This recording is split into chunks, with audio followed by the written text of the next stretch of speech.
যারা কখনো মাক্কাল ফল দেখেন নাই বা মাক্কাল ফল গাছ কীরকম হয় সেটাও জানেন না, আজকে আমি আপনাদের দেখাবো। এই যে গাছটি দেখতেছেন, এটা হচ্ছে আপনার মাক্কাল ফল গাছ। এটা আমি ভালোভাবে ফলগুলো দেখাচ্ছি আপনাকে। কে গেছে এই ফলটি আমি পারার চেষ্টা করব।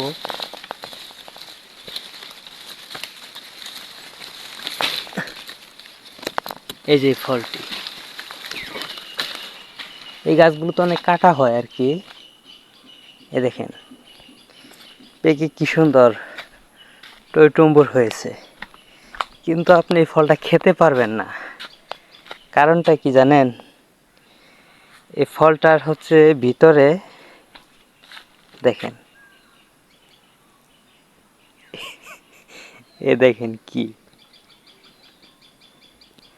এটাই যে একটা কথা বলে না যে মাক্কাল ফল, মানে তার মানে হচ্ছে উপর দিয়ে অনেক সুন্দর চকচকে, কিন্তু ভিতরে এরকম দেখেন, এটা হচ্ছে মাক্কাল ফল।